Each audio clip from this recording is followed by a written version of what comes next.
Hello, everyone, and welcome to episode 7 of the Saturday Morning Gaming Show. It is September 14th, 2019, and I am your co-host, Ryan, joined by... your other co-host, Lobos. Hey, Lobos. Today we're playing World of Warcraft on the PC. That was released in 2004, so not quite retro as per our rules. Yeah, but we let it slide. Yeah. This was one of those that... because it just came out, the World of Warcraft Classic just came out. Yep. We wanted to get back in as it was roughly 15 years ago. So we want to have the possibility of doing this another 5 years. So I think this is something that really made sense for us. This game has both impacted both of us quite a bit in just like personal lives and professional lives. Absolutely. And all that. Now, I did want to say that we are going to be covering the Horde and the Alliance, but because Ryan, has the privilege of recording the video, I have a bias towards Alliance. So we got about 15 minutes of Horde-specific gameplay and 45 minutes of Alliance, but it's not going to be focused on the factions. It's going to be mostly just for topics, conversation points that are actually shared between both races. Yeah, and I see here that you did a Twitter poll for the preference between Horde and Alliance. Just saying. I don't care what that poll says. Don't you? I don't know. I have standards. I don't pander to our fan base. 71% prefer Horde, which means that 92% prefer Alliance. Good job, everyone. Thank you. That doesn't. All right. Also, a heads up, I was big into MMOs in high school and college, and the MMO I played a lot before this was EverQuest. So I'm going to be comparing this a lot to EverQuest because it's important for me, and I think from a historical value, to understand why some of the changes in World of Warcraft were so monumental to the genre. Yeah, that makes sense. I'd never played EverQuest, so I'm interested to hear. Yeah, well, you know what? We got to get you playing EverQuest one of these days here. And for people that are watching the video, you might see that kind of a new editing technique we have. We are speeding up some of the footage because World of Warcraft, while I think has a great kind of like overarching. If you look at what you did like for the past 5 hours, you log in, you did a lot of progress in 5 hours, but the moment-to-moment gameplay is a little bit harder to capture, right, on a per-minute basis. I think my stream audience knows that more than anything at this point. And that's why we're kind of fast-forwarding. We want to be able to show the viewers kind of a sample size of the area there without being so mundane. Now, I'm going to approach this in a completely unbiased way, but trolls are garbage, so I hate this character. Okay, well, I am playing a troll rogue here, and so it's actually worth mentioning why I picked the troll the troll for the rogue class. Now, when you start, you get to choose a faction, and you get to choose a race and a class. Now, not all classes are available to all races all factions. So the Alliance gets the Paladin, the Horde get the Shaman, and that's the only discrepancy there. But then you choose your race, and at least in Classic, the race does kind of dictate the class that you can choose. Yeah, some are very locked. Like Tauren is the only race that a shaman can be, for example. I think the most versatile is warrior. A lot of the races can be warrior, but then like hunter is a little more limited, and kind of spellcaster ones. But they opened that up much later as WoW progressed. And the other, so why would you choose one race over the other? Each race actually has. Wait, druid. Oh yeah, orcs can be shamans too. Yeah, that's true. So each race does have a unique set of skills that someone may want, and there may be opinions on the internet about what, if you want to be a rogue, this is the best race to have, or a priest, this is the best race to have. But the reason I went with the troll for the rogue is you have this adrenaline ability where I think it's every 2 minutes, you can use it, and then it basically increases your attack speed. Yeah, berserking, troll berserking. Yeah, and so each class has like kind of a cool little active ability you can use, and I think they all have a couple passive abilities you can use. Like for instance, the undead can swim underwater without having to breathe, and if you're a human, you actually get, I think it's 5% increase faction gain, reputation. Yep. Which becomes, that's kind of more of a late game grinding thing. Yeah. But I always like Tauren because Tauren gets the War Stomp ability, which is AoE stun up to 5 enemies, and they also have like 5% more health by default. They're better at herbalism, things like that. So I don't know. Yeah.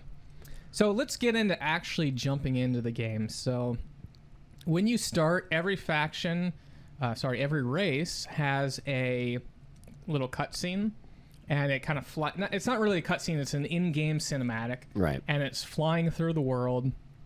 And what I think was really interesting about there is they still have the players that are being rendered.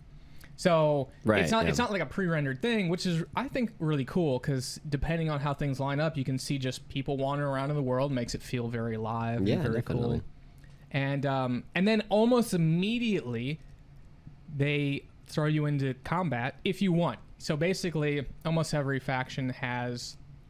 Sorry, I keep interchanging faction and race, but every race has this, starting area, and there's usually enemies nearby that are yellow. Right. And there are 3 types of designations in the game. There's green, which is a friendly, which means you can't attack. There's yellow, which means it's like a neutral character, where it's like if you attack them, they will attack you back. Yep. And then there's red, which is they will attack you. Now, there's some rules that kind of gate some of that sometimes. And again, this is just for AI. This doesn't include players there. Right. But if you're a sufficient high enough level, so let's say I'm level 30, a level 10 creature isn't apt to attack me because they know I will stomp them. Right. But if that's flipped the other way, if I'm level 10 and they're level 30, they will come at me and wreck me there. And especially in vanilla and classic, like the aggro radius, if you're really low level, would be huge sometimes. So you'd be trying to like maybe scout a new area, and there's like this level 50 way over there, and it's like, ugh. And anything that's like 10 levels, I think, and higher above you is skull. It doesn't even tell you the level. So that was always an exciting moment when you were like, what is that? Run! And like people might be in your party and they're like, what's going on? And they just start running and panicking. And it's actually really hard to hit things that are even like 3 levels higher than you. They start deflecting, resisting, everything. So you can, with a large enough party, take down a higher level creature within some level range there. But it's going to be pretty hard with any amount of people to take down something that is a skull. Yeah. It's just because the numbers are hard to line up. I will say that the numbers are more, they're flexible for like PvP, because there was a point where some alliance, as I was leveling my horde, tried to gank myself and a couple other people, and there was a skull level warrior, and he didn't manage to take out any of us. So that's good. It was a good time. Yeah. Well, so kind of continuing on, you've killed the first couple monsters, and you level up pretty quickly. It's about like 7 or 8 creatures that you kill. Sure. And so it's kind of good. It makes you feel like you're progressing. I think you probably get like another ability at level 2 or at least 3 to kind of keep spicing things up. And it's here where I want to kind of start talking about EverQuest, because what World of Warcraft did really, really well is they got you into the action, and they started you off in a very small area. Right. And every single race does this, where you go into World of Warcraft, right? And there's a very small, it's actually closed off. Right. It's literally a funnel. Right. And so you do, say, 3 or 4 levels in that. And so this is like a small trading outpost. You complete 4 levels, then you go out to like a small city. Right. And then after that, you go to the big city. Right. And if you contrast with something like EverQuest, what they did is they started you off in your home city, which was sprawling. It was huge. There was no enemies nearby. Yeah. And it took a lot of direction to actually get out and figure out, how do I actually have fun in this game? But World of Warcraft is great in that it just like, here, we're going to hold your hands through this. And And when we say hold hands in 2004 MMO, holding hands is much different than what you might consider from holding hands in today's MMOs. Like, you know, there was still a penalty for dying. It was a time penalty. It wasn't like an XP loss, but you still had to run back and get your body. Right. Enemies can kill you easily at level 4 or 5. Mm-hmm. In fact, I think my first death as a horde was probably, you know, level 3 or 4. Mm-hmm. And that's just one of those things where you get careless and you start getting a little too cocky on your abilities, and another mob attacks you. One of the red mobs we were talking about attacks you when you're low health, and you die there. But yeah, again, trying to take on 2 enemies, even that are equivalent level, can be with bad luck. If you're missing and they're dodging or whatever, mm-hmm. like it gets hairy real quick. But also another thing for that kind of not holding your hand, they don't even have like any quest indicators by default. They have an indicator if there's somebody on your mini map that you need to turn in a quest to, but other than that, it's all about reading, and mm-hmm. it's pretty good. For the most part, of telling you where to go. But some quests are just like, yeah, I need you to kill this. Good luck. And then you're like, what? Yeah. Okay. Yeah, that's a good point. And I actually tried to play this game without using any mods or without using any website help, and it was fun because it would be like, hey, the scallywags in the northwest, they stole my whatever, go kill 7 of them and collect their insert random body part here. Yeah. And so you do that. You'd be like, okay, it says to the west, okay, up here, I think this is it. Yeah. But the worst are when they're not very specific, where they're like, hey, someone stole my ring, go try to find it, or something like that. And then you're like, well, okay, do I need to kill someone to try to get the ring, or is it find it on the ground? Is it on the ground? Yeah. And the worst part is sometimes those things that you pick up on the ground are randomized in terms of location. Yeah. So you can see someone run up to, let's say they have to pick up a crate. You can see someone run up, pick up that crate, and it'll actually despawn in the world. And then sometimes it'll respawn in the same spot, so you can pick that up also. But sometimes it goes somewhere else in the world. And so you're kind of like, all right, well, now I know that there's the crate that moves around in the world, and I have to go find it each time. Yeah. But again, those are small little details that really, if you're not in it just for the classic, what you do is, you talk to people. You say in general, hey, where's the ring? Or you just go on the internet and say, hey, where's the ring there? Yeah, it really encourages like social interaction, whether it be for figuring out a quest or for just getting help to clear to a certain objective or whatever, which, modern WoW has that, but it's all automated. And once you're done, everybody kind of disappears, and then you don't see those people again necessarily.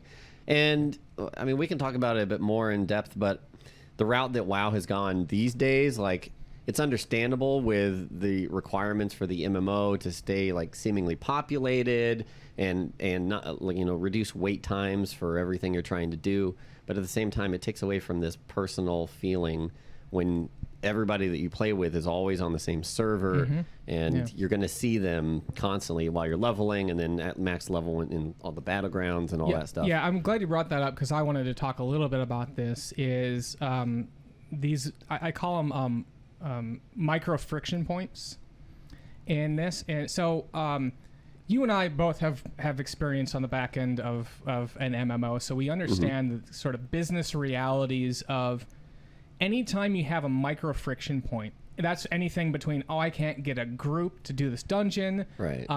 There's no one to talk to. I can't buy anything off the auction house because there's nothing there. It's hard to find battle or PvP matches. Right. Anytime you hit one of those, that's a potential for a player to churn out of the environment, right? And so it's a necessity for these really big budget MMOs, World of Warcraft included, to try to smooth out those micro friction points such that it's a smooth experience for the majority of the people. Yeah. And that works out really well, especially when you're, a father or a mother, and you have like an hour to play before you put your kids to bed or after you put your kids to bed, and you just want to make some progress. And so, that's great. But for some gamers, myself included, I revel in achieving, persevering through those micro friction points. And I think I would argue things like Dark Souls exemplify that, where it's like, it is not intended for everyone to be able to hit the end, but it is rewarding to be able to do that. Right. And so I think that's why I prefer the experience of WoW Classic. Is there's all these little things you have, like I have to shout over and over and over. I'm looking for a healer. I'm looking for a tank. There's no way that this is going to automate me. Also, if I find a tank and he's really good, I'm more apt to friend him. Or if he's really bad, I'll be like, I'm never partying with that guy again. Yeah. It just strengthens those bonds when you do find somebody that is helpful or good at what they're doing, that you're attached to them, and you think about it next time you need that role or whatever to fill a position. You're like, okay, is that guy on? I'll whisper him, see what's up. And then, it just builds those social links like much more. And those last, absolutely. And it's really great in those friendships, you hear all the time of people getting married through MMOs or just meeting and having group meetups, lifelong friendships. There are people that jumped in Classic to play with me, joined my guild, that I finally met after like 10 years playing in vanilla, like 10 years after playing vanilla, and we still play together. And it's crazy. That's great, yeah. I contact people like that more often than like people in real life. Well, the funny thing is, a lot of your personality will show through in this game. For instance, some of the quests in the game require you to kill, like, let's say 10 humans and 5 gnolls. Sure. Or kill 5 gnolls and then collect 10 candles. Right. And so often what will happen is you'll be finding other people in the group, and there's like, or around the area, and you're like, hey, let's group up, because then everyone shares the kill. So basically, if you and I group up and we kill a gnoll, we both get credit for that kill. Right. But if the gnoll drops a candle that we need, then only one of us gets it. Right. So if you're a random person, a lot of times what people will do is they'll party up, and let's say that I need 3 more candles, but you got your last candle. Yeah. So, and a lot of times people will be like, okay, cool, I got my stuff, I'm out, see you, have fun. Yep. And I think that's really disrespectful. And I like, hey, we're in this together. Right.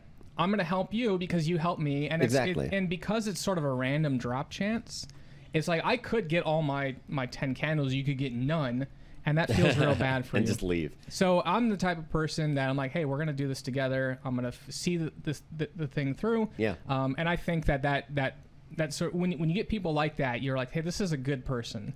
They're saying, I'm not trying to min-max my leveling. I want to make sure that people have a good experience. Yeah, exactly. And I think personalities and attitudes like that are far more valuable when the server is isolated to itself, because especially if you're a bad player, you'll get blacklisted. People will go post on the forums and be like, this guy stole this item, like rolled need, he can't even use it with his class or whatever, don't group with him. And people might think that, like, they're just trolling and but down the line they might try and join like a big raid or something to do this, and they'll be like, oh no, you're blacklisted. Yeah, something you could do at hour 10 in the game could prevent you from joining groups at hour 50.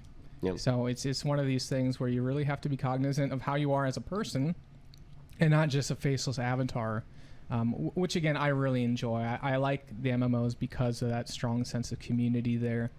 I want to jump on a little bit to more community stuff, because in the video here what we're seeing is something that I really enjoy. So this is like day 1, and the servers have tons of people, and so we're in like the second little tiny village, and there's a guy, he's like, hey, I'm making linen bags for everyone. All you have to do is bring me 6 linen. And so to kind of put some more context in this, you have a limited inventory space to start with. You can carry, like 12 or 14 items. Yeah. But then you can craft these bags, and each of these bags, depending on the type of bag, you can increase your inventory space. And so there's many ways to do this. You can buy bags off the auction house, or from players, or from quests can drop it. You can find them off enemies, but they're pretty rare. And so this guy was just like, hey, I'm sitting here, I'm crafting them for free, just bring me the materials. And so there was literally just a line of people waiting patiently for him to craft it. And and he's getting a service out of it also because he's training up and getting a higher tailoring skill, which is the skill that is required to make bags. But it's really cool to see that sort of like, all right, this guy is helpful. And when I get to that point, I want to do that same thing. Right. I want to help out other people because I think it feels good to just be able to help out people that are lower level trying to get up, and just in like very small bursts. Maybe that just means I buff them as I run by them. Yeah. Maybe that means I craft a bag. Maybe that means I give a guy 10 silver if he's looking for it. You know. Yeah. There's a lot of ways you can really kind of prop up the community here. Yeah, like you were saying, it really does bring up people's personalities because you could become the guy on the server that just like chills in one spot and will perform, service A or B, and you make a name for yourself. And at a certain point, like if you're looking for the kind of work that person does, you're not going to look for somebody else because this guy is the dude that does all that stuff. And when you craft the item, it actually imprints your name on it. Oh, So, right. So if you make a bag, better, if you make a bag, it'll be like, okay, you made a woolen bag and it was made by a character name. So yeah. Exactly. So and there's a lot of ways to, even though the kind of design is around getting max level, acquiring gear and loot, and then doing raids and stuff like that, like you can play in many different ways. You could never do a dungeon or raid and just collect things, or you could have a goal of just being the best, best at your profession on the server, or just playing the auction house, just making money. And there's just so many ways to approach it.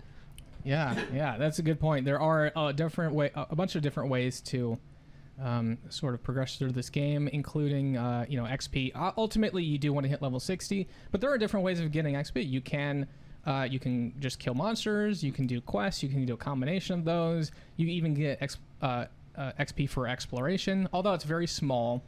I do feel like I heard at some point there's a guy that actually leveled to max level just by exploring, but that was I think in WoW, like later version of WoW. I don't think you can do it from exploring, but there was a guy who did it with just picking herbs on the panda starting. Okay. So I know it's a little off topic, but later when they introduced the Pandaren race, at some point you start on your starter island and then you have to choose Horde or Alliance. But he leveled by picking herbs and never made that choice. So he hit 60 and was just a neutral panda. Yeah. And some people I know do hardcore runs. You yourself included I've seen some hardcore, basically where you die and your character, you delete your character. I don't think there's an explicit way that the game supports that. I think you just kind of have to do it on an honor system. Yeah, there is actually a website that tracks you put in your name or whatever, and you say I am performing the Iron Man challenge, which requires like no talent, no skill upgrades, like no green or higher quality items. Like you have to have whites or gray items. And I still have a character on the retail servers that is in progress of that. It's like level 60 something. Wow. I just haven't continued it. So I wanted to go back a little bit to XP. Sure. So one of the things that World of Warcraft added was the concept of rested XP. Oh yeah. Which was really great. Again, Nice. we're going back to that thing, the scenario where you're more grown up. Actually, I shouldn't say that you're more grown up. I should just say you don't have a lot of time. Right. And so what you can do is you can log out anywhere in the world and you get some amount of rested XP. But if you log out in a city or an inn, so basically like social hubs, you get a large amount of rested XP. And what that does is it basically gives you like a buffer. And as you kill monsters, you get 200% XP towards that buffer. Again, that's really great. I've been using that a lot on the server you're on with the rogue there. I basically have two characters. I have a priest that's Alliance, and then I have a Horde rogue. And I pretty much just log in, burn through the rested XP, which gives you about a level at lower levels. And then I log off and whatever. And I like that because then it allows me to kind of alternate. And it's like, all right, well, use the rest of the XP on this character, or use it on this one. It allows me to sort of pipeline those characters. Yeah, sort of the start of that like accessibility type thing, but nothing that is taking away from the experience. It's not like you get an advantage by just I'm just going to log out and technically you play less, but you're not making anywhere near as much progress as somebody who is still playing. So. Yeah, absolutely. Now, we were just in Westfall. So, by the way, for people that are all listening on the podcast, we are now switched over to Alliance on the video. And I just really love the environments of the Alliance because they swap. You basically start out in this sort of nice forest, very lush. I would say picturesque. And you spend about 10 levels there, and then you go on to Westfall, which is sort of like a farmland that's always in harvest. You know, so think of it like the September to October. You go out there, and it's kind of this brown straw, and they have hay bales there. It just, I love Halloween, and I think that's why we're gonna see another zone later on called Duskwood that I absolutely adore. But that's why I really love Alliance, is because you get to go through these really cool thematic areas. And for Horde, at least for the orc and troll, it's a lot of sort of like prairies, savannas, and it's kind of, I mean, Horde basically, you get their starting areas, which are, I mean, for orcs and trolls, it's kind of more the same. It's like desert. It's like desert barren. And then you go to the Barrens, which is more kind of grasslands, but pretty dead grass and barren. For me, it's not visually appealing, and you do spend a lot of time there. Right, and there's also, if you play as a gnome or a dwarf, you start in the Dunmore Rogue, which is like snowy area, or if you start as undead, you'll start in Tirisfal Glades, which is like a very dark kind of corrupted forest area. Now, if I remember right, though, when you start up as Horde, you start out as undead. You basically come out of a coffin. Oh right? yeah, you run out of like this sarcophagus area because I forgot about that. I haven't made an undead in forever. But. Yeah, it's really cool. So one other thing I would like to talk about here is the quests. So we've talked about previously killing creatures and picking up their items, but they also have all sort of interactable quests. And so this is one. I'm in the Deep Run tram on the Alliance side. And this is a cool one because it's very low impact. And it's just a nice little like, oh, here's a fun little thing to do. So basically this guy's like, hey, I need you to collect some rats for me. I'm going to give you this flute. And I think it's a play on the Pied Piper. So you get this flute, and you basically play the flute at him, and the rat follows you, and you collect 5 of them.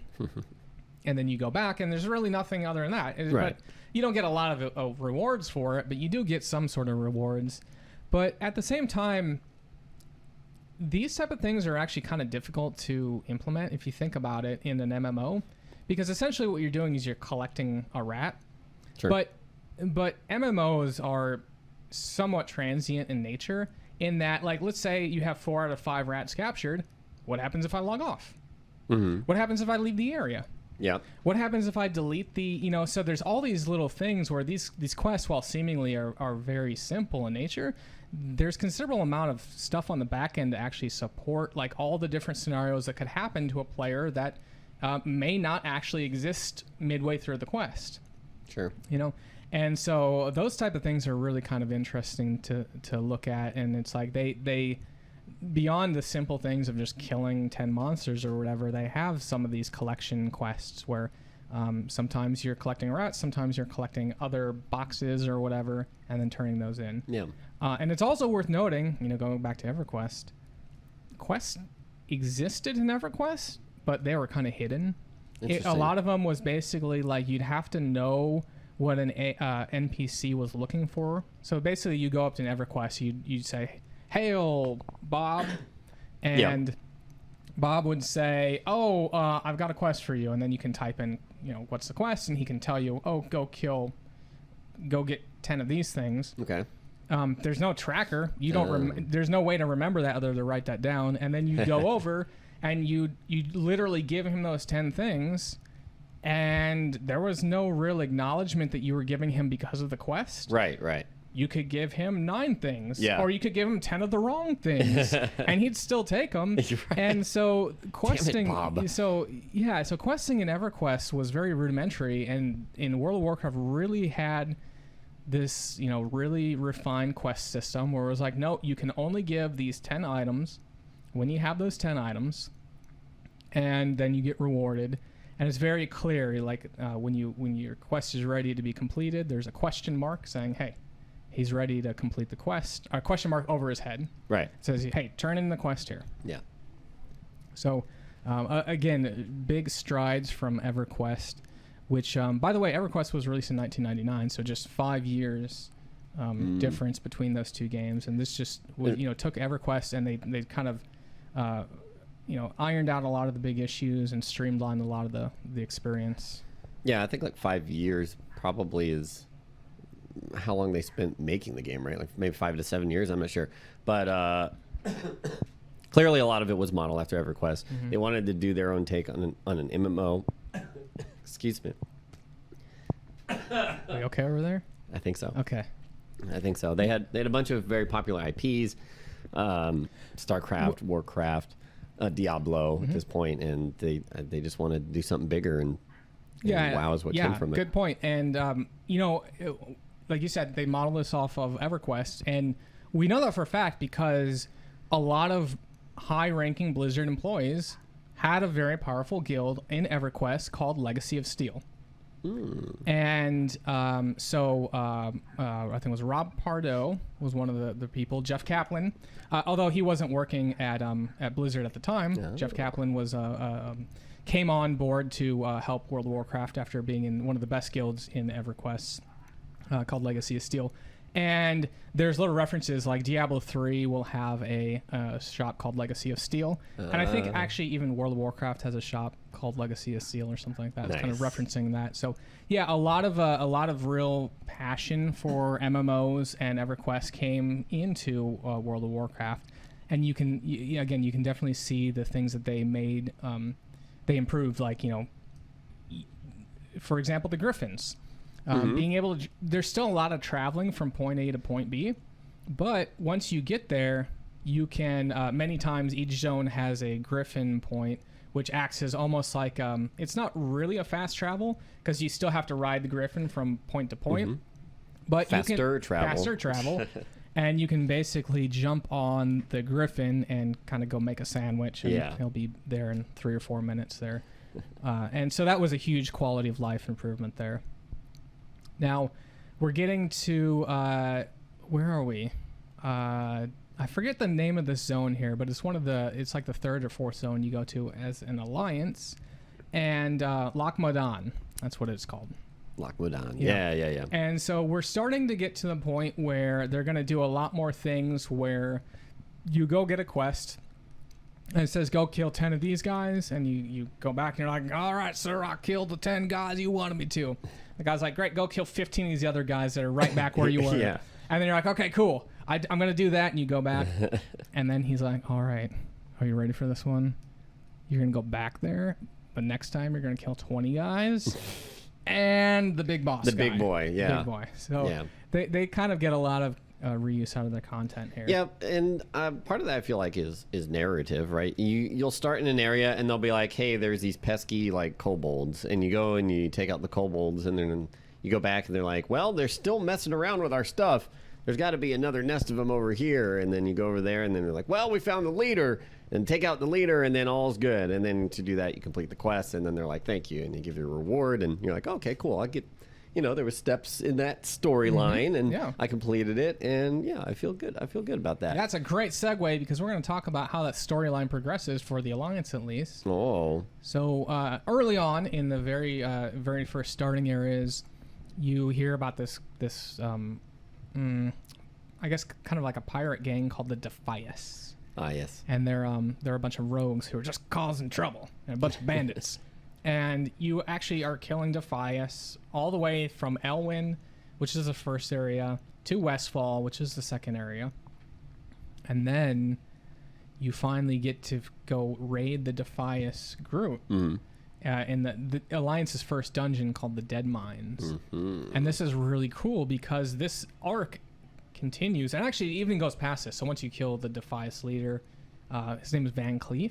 Yeah. Once you kill the Defias leader, it actually then moves you on, and so you actually have this narrative.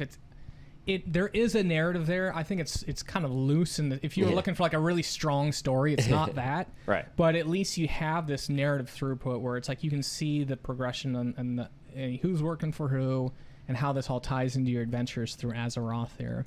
Yeah, you've got reasons for what you're doing as opposed to just like, let's go kill guys. some dudes. Yeah, because I need to get the loot. I need to get a bub of XP here. Yeah. Yeah, precisely. But so we entered the Dead Mines. About level 18. I think you can start getting here around 17 if you really want to push it. But this was a really great experience for me because, again, being the first experience, the first dungeon I've been to, I had no idea what to expect when I first played this. I played a lot of EverQuest dungeons, and the way that EverQuest dungeons work are completely different than what we have here. So first of all, EverQuest dungeons were all completely open spaces. They were not instanced. So that was a big change. World of Warcraft added instances. Instances basically means that you have your own private dungeon. Yeah. But what you would do in EverQuest is you'd go in there and you'd call a camp check. And that basically what that means is that there'd be like 5 or 6 camps that would respawn monsters over and over and over. And so you'd sit there and camp those monsters and just kill them for hours and hours and hours. And if you wanted to go do a dungeon and it was all camped, you could not do that dungeon. And again, you would sit in one spot and have monsters get pulled to you. In World of Warcraft, though, dungeons are completely different. They are an experience that you actually travel through. It's more of a Dungeons and Dragons style dungeon. Right. Where you're like, here's the start. We're going to go progress all the way through the end. It's our own dungeon. At the end, there's going to be a boss. And then we leave, and you can do it again, or you can just, break up the group.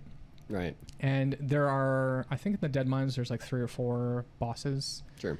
And so we're getting to the first boss here, which is really cool because it's like a gnome, or I think it's a goblin in a it's basically an exosuit. It's like a mining. He's a miner. It's a shredder. Shredder, yeah. And you kill the shredder, and then like half a second later, the little goblin kind of spawns there, and it was cool because it's like, he popped out of his suit, and you got to kill him too.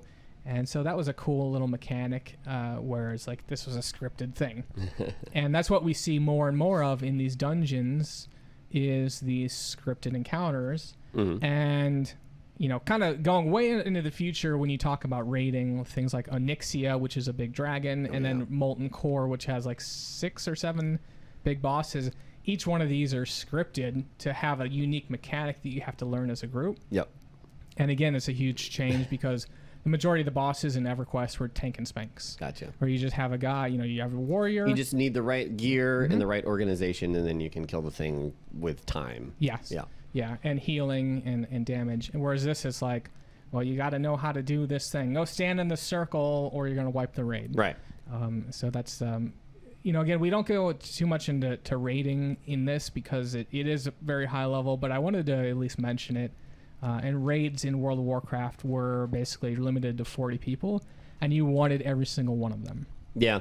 For me, raiding and dungeons are what really like solidified my love for MMOs, just because it's such a unique style of gameplay. Playing with so many people where you need to organize what everybody's doing, and you all need to show up at the same time and go do this thing. To me, it's such a special, like, just a type of gameplay, like I said. And the mechanics of it, I really fell in love with. It, kind of led me into wanting to make games and understanding how games are made and all that stuff. It's a good point about that roles there, because you do really need specific roles. You always need a tank, you always need a healer, you always need a DPS, and you can have kind of like 2 fill.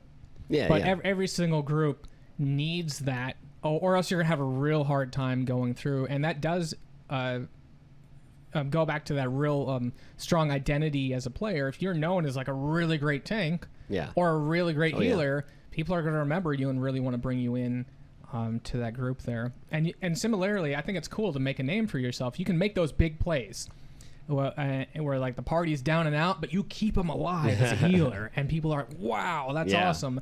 And then you kind of feel good about being able to, like, single-handedly pull the fight out of the fire there. Yeah. I'll just really quickly touch on like probably my favorite raid boss is, well, there's two of them, but I'll talk about one that's in vanilla actually. In the AQ40 raid, there's a boss called Viscidus, and basically only Horde would kill this boss because they had shamans and they had nature resist totem, which helped with a lot of nature resist for the fight. But it was this big blob, and the blob would constantly just shoot out like poison bolts this whole time. And what you needed to do is you needed to hit him X amount of times, like 100, 150 times with frost spells. And the amount of damage didn't matter at all. So you'd hit him enough in a certain period of time, otherwise he would unfreeze, and you'll freeze him solid. And at that point, most of the raid, which is standing really far away out of range of these poison bolts, runs in, and then you have to hit him physically enough amount of times in a certain amount of time in order to shatter him. And then he'll explode into 20 equivalent blobs around the room that slowly converge and then reform into him. Oh, cool. And every blob you kill is 5% of his health. Okay. So it was this awesome, like... So you have to do that cycle probably a couple times to get them all down. Yep, he reforms, and then he has as much health and then the raid runs out again. And so you basically have like a single group of 5 people in there just like doing frost spells and stuff until it'll tell you like he's getting ready to freeze, and then everybody starts running in. As soon as he freezes, everybody's like meleeing. Even the spellcasters are just like hitting with their staves and stuff like that. That's really, cool. Really just trying love to do that so fight. much damage there. Yeah. That's awesome. Now we're continuing on through the dead mines here. As you can see, the footage is fast forwarded just to make sure we can kind of go through this. But this is we're getting to this point that I thought was really great, because up until now you've been going through. You start out at the mines, and then you kind of go through like a factory / smelting thing, and then you open up this door, and it's like this small little inlet with a pirate ship. Yeah, it's like the Goonies. I watched the Goonies recently. That's totally what this reminds me of. And that's really cool, because you come out of here and you're like, wow, this is a completely different area. And it's selling that sense of progression through the dungeon, right? Which is really cool. It's like, okay, I understand, because you see the wood being chopped up, you see the iron being smelted, and you're like, what's going on here? And it's like, they're making a huge ship, and this thing is big. This is like a 3 or 4 decker pirate ship here, so it is absolutely huge. And so we're going to get to another boss kind of coming up the boardwalk here, and I think his name is like Smite, and he's a big Tauren guy. And one of the things that's great about him, we were talking about these scripted fights earlier, is every 1/4 of his health that you get down, he's like, all right, I'm done with you guys. And he stuns everyone. It's a forced stun.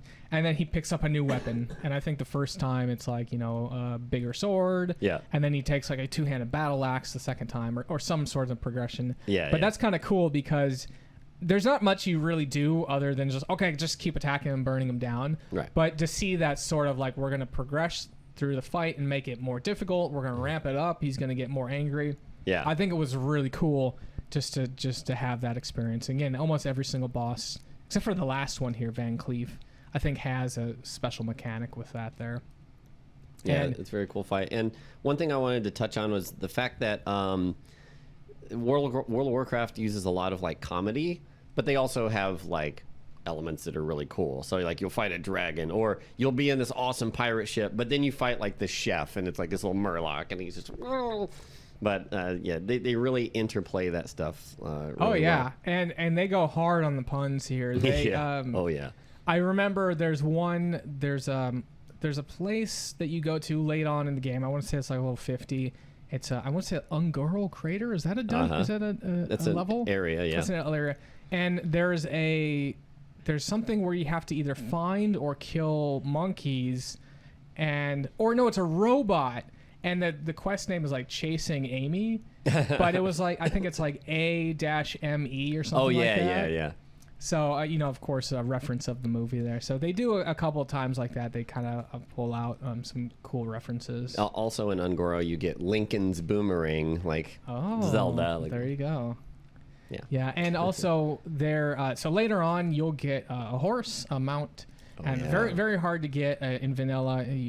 Considerable investment of time and money But one of the items you can pick up is called a carrot on the stick. Yep. And you can equip that, and essentially the idea is you're putting it in front of the horse and actually makes the horse run a little bit faster. So that's kind of a cool little a little toy to play with. Right. Again, whether it's a horse or a raptor, it wants that carrot, man. Yeah, so it's and gonna again, go faster. it's just it's one of these things where they have fun with their lore. They're not too self-serious about it, but they still have those moments that are really cool. Like, again, as we're going to kill Van Cleef here, if you kind of follow the storyline, you find out, which was really cool, is there's some point where Stormwind, which was the human city, either was burnt or got attacked and partially destroyed or something. I don't remember exactly what it is.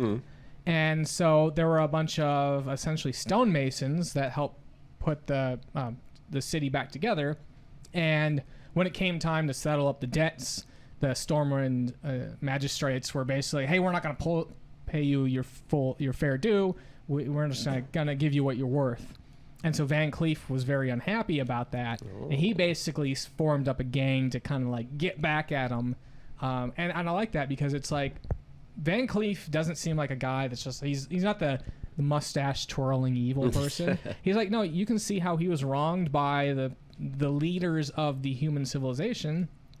And it does paint that gray area where it's like, you still have the Horde and the Alliance, but the Alliance isn't perfect. Right. They're not a bunch of like, guys that are they're not just heroes that are just in the limelight, just doing the right thing, good. They have faults and they have greed and they have corruption. Sure. And so I can appreciate that. And similarly, on the Horde side, you'll see that there are people like especially the Tauren. They seem like a very spiritual race. Right. And they're not necessarily evil in the way that you might consider like an undead to be evil. Right. They're all about nature and stuff. And I feel like humans, even seeing Tauren, and if they're like nice and stuff, humans will be like, oh, that's like a bull person. Like that's weird. Like that's on the other side. Kill them or something. Right. Let's see here. Yeah. So the dungeons here I wanted to point out is the dungeons don't really allow you to reset. Although if you do what we just did here, you can. So we're basically exploiting the pathfinding, and the AI can't get to us because we jumped on a thing and there's no way to actually jump onto that thing. So the AI reset. But in general, if you aggro something in a dungeon, you either need to zone out of that dungeon or kill it or die. There's unlike the Outer Worlds, where after some time the monsters will essentially leash and they will evade back to their starting point. Again, going back to EverQuest, this was a kind of a big change for quality of life.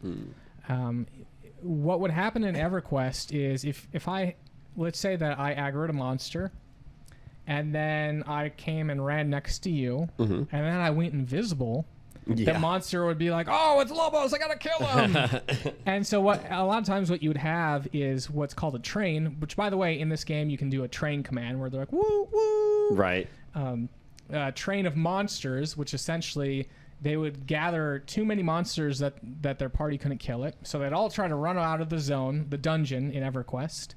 And once you hit that zone line, they drop all the aggro because the players are no longer there. Yeah. And they'd be like, all right, what else are around to kill me? And a lot of times there's people like AFK at the entrance there, and so they just come and they slaughter everything. Oh my gosh. So again, in World of Warcraft, what they did was it's like, if I've dropped all aggro, I'll run back, and they have this concept called evade. Right. Which is basically saying, you can't do damage to me, I can't do damage to you. I'm going to go back to my starting point, refill up to full health, and then you can come and attack me if that's what you want. Right. So it's a way that you can have the best of both worlds, being able to run away and not aggro other players. It's a little bit gamey because you're like, I'm attacking you and it says evade, evade, evade. Right. But I think it was a necessity. Right. But you can kite enemies very far as long as you keep popping things on them. They'll stay aggroed to you. Yep. And there's been a couple times in WoW history that were notable because outdoor raid bosses were excuse me. Outdoor raid bosses were pulled all the way to cities and they have these mechanics where they like pull everybody to them in that's out of range, and it'll just pull the like almost the entire city to them and then kill everybody, and there's just corpses everywhere. It's great. And it's ridiculous. It's awesome though. Now we're going into my favorite zone here, Duskwood, and so I actually kind of slow roll this in the video, because what you do is you cross this little bridge, and World of Warcraft does this often, but I think it does it to great effect here, where they'll kind of bring the fog in, limit your visibility, and they'll actually change the color. They'll change the color of the environment. So as you enter Duskwood, it's very much just like Tim Burton Halloween, Sleepy Hollow village, so it's this kind of like bluish gray fog. And as you're walking down the cobblestone road here, they have these single lanterns. They have this really nice, like, a golden light glow to it. Yeah, it's really cool. And so, and the trees are almost kind of like pulling in. Like, it's kind of like, it's almost like claustrophobic. The trees are like encroaching in on the cobblestone path there. Yeah. And so you get the sense of this, like, just like this forest that's super dangerous. And you can run down the road just fine. But if you go outside of the road, there's like these big spiders and there's wolves. And again, that's really cool because you have this really safe, we have a patrol here. It's relatively safe to get to Duskwood, but anywhere outside of that road is super dangerous. Except I think, is his name Stitches? Is the Stitches. abomination that patrols the main road? Yeah, Stitches is on on the south side. And so to go into a little bit of detail on what Stitches is every, I want to say it's every like 30 minutes. This undead abomination comes from the south somewhere. I don't know exactly where it spawns, but it's kind of an event because the town crier will be like, "Hey, there's a abomination on the road. Everyone to their guard stations." And so you actually see people on the road start lining up, and they will die. And, there he is. Yeah, there he is. Yeah, he's coming to the city. And so there's kind of like multiple checkpoints that Stitches fights through. And by the way, he'll aggro players, and you can still pull them all around, all that.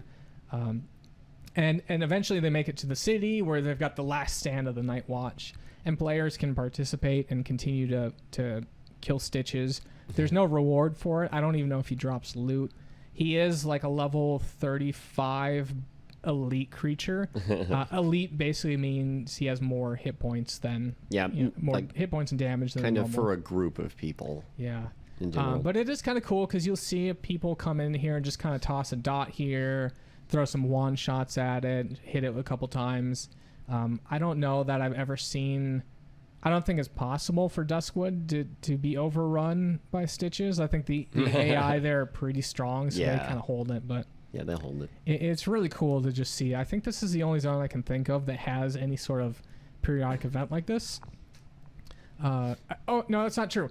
STV was Stranglethorn Vale has this little PvP arena, and every once in a while there's a pirate captain that'll say like, "Yar, you landlubbers, I've got some treasure. All you gotta do is pick it up in the middle of the arena." And so and that is a PvP arena. So if you're not on a PvP server like we are on here, if you're on a PvE arena, if you're on a PvE server, you still have to fight in PvP to get that treasure there, which is kind of cool. And furthermore, I believe everybody is enemy to everybody. Yes. So even your own faction, you have to fight over.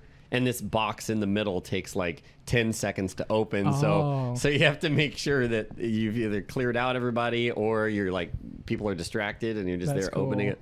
And I think you get like a good like PvP trinket or something like that. Very cool. Yeah, I've never done that. I imagine you could do this if you had like a group of people. You'd be like, okay, we're gonna align and you get the thing and then we'll fight everyone off. So that would be really kind of cool. Yeah. So yeah, we're just kind of continuing through killing monsters here in Duskwood. Again, there's lots of these farmlands. Well, I'm in a graveyard right now, but other areas in Duskwood are these farmlands with pumpkins and stuff.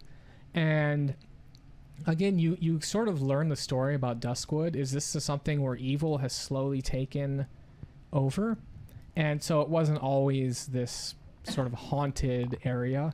It was like, slowly it became corrupted through evil magic. I don't know specifically what caused it, but I do know that it had something to do with the storyline of like, going from Westfall, because you get some hints of stuff coming from Westfall that kind of helped cascade this corruption. Well, in general, I know a lot of what the Alliance has to deal with is the Scourge, which is just kind of this mindless kind of zombie race that was created by the Lich King, and they're under the Lich King's control, and generally evil, bad things they want to do. And so you're trying to prevent the spread of the Scourge, which was originally through like corrupted grain, and people ate the food and then turned into Scourge, and now they're just like spreading, and it's something to try and avoid continuing to spread. Yeah. Thanks for clarifying that, because I completely forgot about the Scourge. Yeah, it's in Warcraft 3. So Warcraft does have a lot of lore going into World of Warcraft, and I think that's why a lot of people were like super into it, because they played the Warcraft series all the way through. Warcraft 3 in particular had a ton of story. Yeah, like the Stitches we're talking about is actually an abomination from Warcraft 3. It's one of the units that the undead have. Right, yeah. And so there's a lot of familiar things you're seeing here, and I think the story even takes place like 3 or 7 years later. Not too far in the future from Warcraft 3. Thrall is basically like the war chief there. Also, one thing, we'll get to this part in a bit here, but one of the interesting things about Duskwood is there's a quest. There's actually 2 quests that require items. So one is a bronze tube, which can be crafted or picked up from the auction house, and the other is some Stormwind spices. And what people will do is they'll buy a bunch of those, come to Duskwood, and be like, "Hey, I'm selling these. You want to complete the quest, or do you want to go back? You want to spend all that money going back to the flight path and all that?" And all that time, no, just buy it for me for an extra 2 silver. Exactly. So that's really cool that they have this sort of built-in economy or way to extract money. Actually, in EverQuest, one of the things they would do was so money actually had a weight to it, and so you would carry too much money and you couldn't move.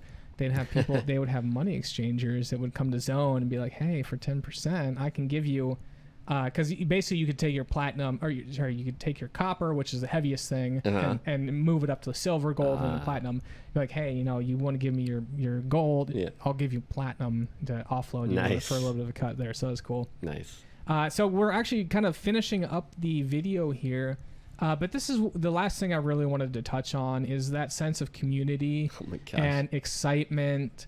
And sometimes, like I said, the moment-to-moment gameplay in World of Warcraft or most MMOs is tolerable, but it's moments like these that you kind of remember and that stick in the back of your head. Oh, yeah. And so this was opening weekend, and they just said, hey, everyone come to the park here in Stormwind, and we're going to have like a procession. And it was sort of a role-playing thing where like, hey, our fallen brothers and whatever, we're honoring the fallen brothers. And so we all everyone kind of gathered. Of course, there's the like, what's going on? How do who's running the show? There's all sorts of little comments, and there's some people that are trying to role play here. I think I said like, my friend died in the war, and he still owed me 5 gold pieces. And so again, these little community moments, they have no physical impact in the game in terms of progression. But I think this allows you to sort of have a little bit of breathing from the grind of leveling and trying to farm gold. It's just I want to be part of this zeitgeist. And so it's funny because you see with all the people here, there's definitely technical issues. People are popping in and out. Right. At some point, the leader, because everyone's like following the leader here, at some point the leader actually like goes away and comes back, lags out. And so like everyone's like, where do you go? What's going on? And again, that's the brilliance of MMOs, is that there's technical issues, and sometimes you just have to pretend that those don't exist. I always think of MMOs as sort of like there's the game, and then there's the game as it was intended, and then there's the actual game that was implemented. And sometimes the gameplay straddles between the two, where you kind of have to game how the system works, Right. Because of limitations of the system there. Yeah, I remember one particular event on my server in vanilla. There were two characters who they had some sort of dispute. I don't remember, but they said that, all right, we're going to duel in that Gurubashi arena, in that free-for-all spot, and whoever lost had to delete their character. And so they scheduled it, days in advance. The whole server shows up and is circled around the outside of this arena. They show up. The server's lagging so much. Nobody gets anything done. Everybody eventually just jumps in and starts killing each other. And it was crazy. But it was a good time. Did they ever schedule a makeup duel? So I heard that they eventually did a duel kind of outside to the side, and nobody deleted their character. Yeah, So that's a hard thing. that's a lot of time to just throw away. I think when I finished up here over my 3 weeks of playing World of Warcraft Classic, I think my played time was like 3 days on one character. Yeah. So it's real world days, so it's 72 hours. Now, a lot of that was AFK, so technically it was probably like 20 hours. But, that's what I tell my parents there. Right, yeah. So, we're just kind of sitting here, and the last shot is just a bunch of people that are continuing going through. If I were to guesstimate, there's probably 300 people that were at this procession, and I think their end goal was to go up to Torren Mill and like raid the area there. Oh my gosh. But like anything, trying to mobilize a group of that many, you eventually get to Torren Mill or wherever you're going with like 1/10 of the people that actually people lose interest and stuff.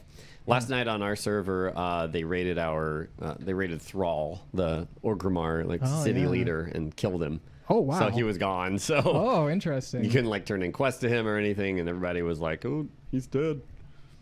But, so there's really no end credits to World of Warcraft, but we've kind of hit our hour limit here, and I think that was a really great spot to stop off on. There's so much to talk about. There is, yeah. I've been enjoying Classic so much, man. Like, I don't know. It's tough to not just schedule all my time on stream for Classic, but I know it's not the most exciting to watch. So Yeah. Well, again, that's kind of World of Warcraft in a nutshell. I hope that kind of resonated with a lot of people, and they really enjoyed their times in World of Warcraft Classic as well. Mm-hmm. So a couple closing things here. We did want to give it a shout out, of course, to our Patreon members that joined over the last episode. So we had 3 new individuals: Jesus, Zachary, and Keith.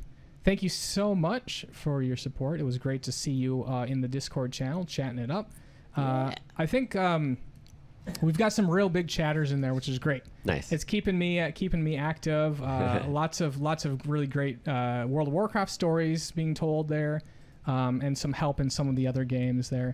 So I really appreciate you all coming out there and helping support the community there. Yeah. And of course, if you also want to join in the Discord or the Patreon, whatever it may be, just head on over to patreon.com/Saturday Morning Gaming Show to learn more. We have a lot of rewards there, including the Discord channel. We got some behind the scenes footage there.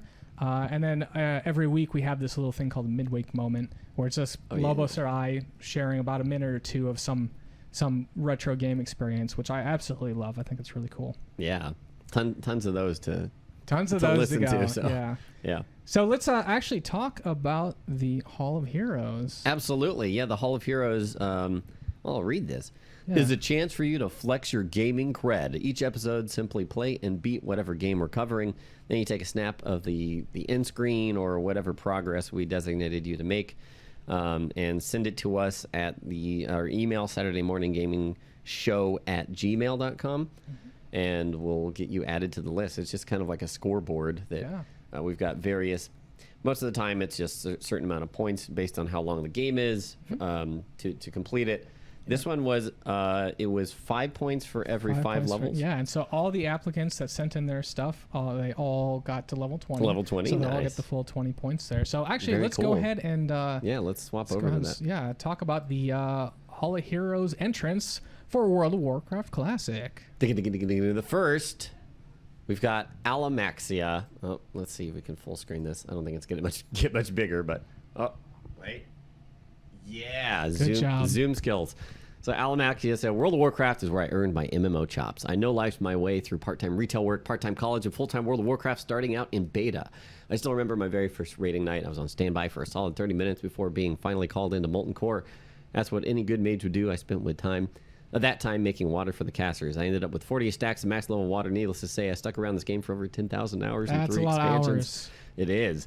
And it spawned my love-hate existence of MMOs that span multiple server-first raid achievements across multiple games. Wow, congrats on that. Thank you everyone in the Wolfpack Guild who has made this classic experience truly classic. Yeah, and actually Alamaxia had a much longer write-up that we reposted with his permission on the Saturday Morning Gaming Twitter. Oh, awesome. So take a look at that at Saturday M Gaming. I think it's a really great story. Excuse me. Wow. Alamaxia also... Wow. Wow, indeed. Wow, indeed. Wow, classic. Alamaxia also created an add-on for our guild that allows you to use my Twitch emotes and other people's Twitch emotes in the chat in-game, which is pretty cool. So thank you for that. Oh. Can it not? No.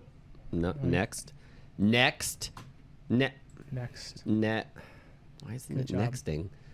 Shouldn't it be next? Next is, boom, Haratham. Here's Goobus crushing it on Crom Crush. Loving classic. Feels like I'm back in high school. I want to note that very fancy monocle he has. It's wonderful. It's a very nice gnome he's got there. Brisk Mountain. Don't know if you can see it clearly or not, but it's level 24. Yeah, you can see that. Yeah, I believe you. Allergy per problem.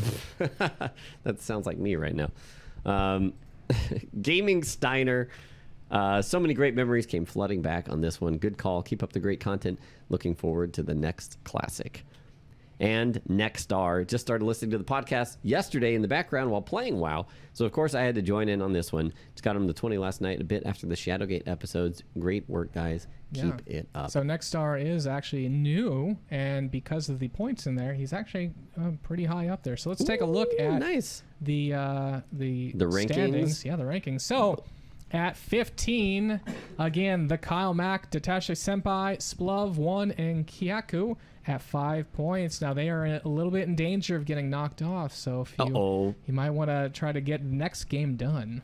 Yeah, tied at number 11, Dog Type, Jazz Never Sleeps, Lulu Kachu, and Yoshi 355 with 10 points. At 15 points, we have Tobanaga at spot number 7. Number 6, Nexstar, a new entry there. Yeah. Mm-hmm. At 20 points there, right? Yeah, 20 points. Alamaxia at number 5 with 25 points. Nonsense Magia, number 4 with 30 points. Number 3, we have Haratham at 50 points. And sitting pretty up top, number 1, the pair, Gaming Steiner and Brisk Mountain, 55 points. I have to say, it's good to see them up there like brothers. But I don't know if the next game is going to allow that. Uh-oh, we're going to have to see how we can... We got a little special rule going on We do. But what is the next game that we're going to be doing? Well, the next game is actually the first of its type because neither of us, prior to deciding it, had ever played that game. So we're both going in new. Now, I have since completed it. Oh, okay. So I'm behind, but that's okay. Go ahead. Do you want to say what it is? Sure. The next game is Super Mario RPG. Yeah, for the SNES. And that's one that people have been like, Lobos, you got to play this. That's a good game. Bunch. So it's a good game. It took me about 19 hours to complete. Cool. And so with 5 points per every 5 hours, the next game is going to give you 15 points. Nice. But but that's not it. So to spice things up, we want to add a little special challenge. Mm-hmm. All right. So in Super Mario RPG, there's an attack that you can jump repeatedly. Actually, this was courtesy of Alamaxia, so I wanted to give him credit for this really fantastic idea. Ooh. There's an attack that allows you to jump repeatedly as long as you succeed in the jump. So you can basically hit as many consecutive jumps as possible. A timing thing. Yeah. My max was 19. Mm-hmm. Now, if you can beat my max, so if you can hit 20 or above, you'll get 5 additional points. Okay? But the person that sends the highest will get an additional 5 points. So, Oh boy.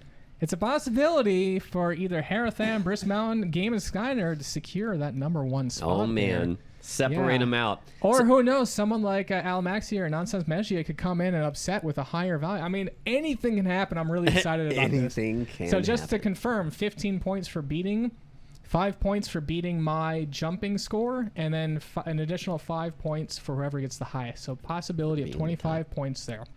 Now, in the game, there is an NPC you can talk to. If you don't know where it is, please look it up to confirm how many you did. Oh, So there's nice. 2 ways you can confirm it. One, you can get it on video. Mhm. You know, if you're streaming, shoot me a link, whatever, pre-recorded video, whatever.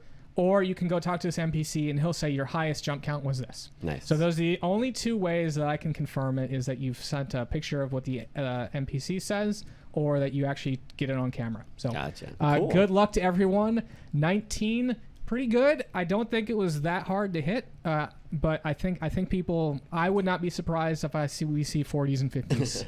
I did 200 lightning dodges in Final Fantasy X, so Yeah. we'll see. Yeah. We'll see.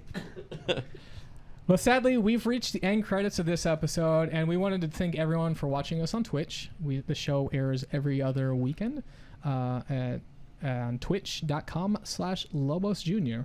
And of course, we also want a special shout out for people that listen to us on the podcast. Yeah, the podcast releases the following Saturday after the Twitch stream. So make sure to follow and subscribe to the podcast on iTunes, Google, or whatever platform of choice you want. You know what? I messed that up. I forgot to change that. It's supposed to be Sunday, and I messed that up. Oof. I gave you. That was actually. So you mean the next day then? The next. It next releases the next day. Yeah. So let's on just. Sunday. I'll have to, yeah. So why don't you just re-say that, and we'll say. Okay. Twitch airs. And our Twitch airs every other Saturday, and the podcast releases the very next Sunday. So make sure to follow and subscribe to the podcast on iTunes, Google, Spotify, whatever you want. Yeah, absolutely. And for the dates that we don't have the show on Lobos' channel, I did start streaming retro games on Saturday Morning Gaming. Oh, nice. On the Twitch. So it's twitch.tv/Saturday Morning Gaming. Heck Best yeah. part is Lobos and I stream different times, most likely. So go to Lobos for great gameplay and go to me for retro gameplay. Nice. But if you do have any feedback, we'd love to hear from you. Just shoot us an email at SaturdayMorningGamingShow@gmail.com. Or follow us on Twitter at SaturdayMGaming. And a special shout out to TechnoAxe for much of the music this episode. For Saturday Morning Gaming, I'm Lobos. And I'm Ryan. We'll see you October 5th for episode 8, Super Mario RPG. Yay. Good job. GG. That's the end of the podcast. And actually, friends. astute observers and listeners may note that October 5th is like 3 weeks out, right? Right, yeah, because I'll be at TwitchCon end of September. Yeah. So, yeah. Oh, you know what? Link's Awakening remake comes out, too. Mm-hmm. Link's Awakening's a good one, Yeah. too. But you'll have 3 weeks to play this game, so Yeah. you should be good. Yeah, You that should give me some good time. So, cool. All right. Well, thank you everyone for stopping on by. Again, we really appreciate all the live viewers here. It's great to see you having fun in chat. So, what do you got going on today, Lobos? Today is going to be some more Blasphemous. It's a good kind of Castlevania, Metroidvania game, and then I'll be jumping back onto more WoW Classic. Uh-oh. Because I got to keep that going. But the episode is over. Yeah, well, the life continues though. The game All goes right. on. Well, I'll definitely be watching you on that. So, Sweet. The Blasphemous looked a little like Dead Cells and the stuff. It that I saw. does. Yeah, the art style is very Dead Cells, but it's it's not randomized. It's a set path through, and kind of has good level design, shortcuts, and that sort of stuff to get back to areas. That's great. Yeah. So yeah, cool. Well, we'll see you guys in a bit for that. In the All right. meantime, enjoy the tunes. See Bye, ya. guys.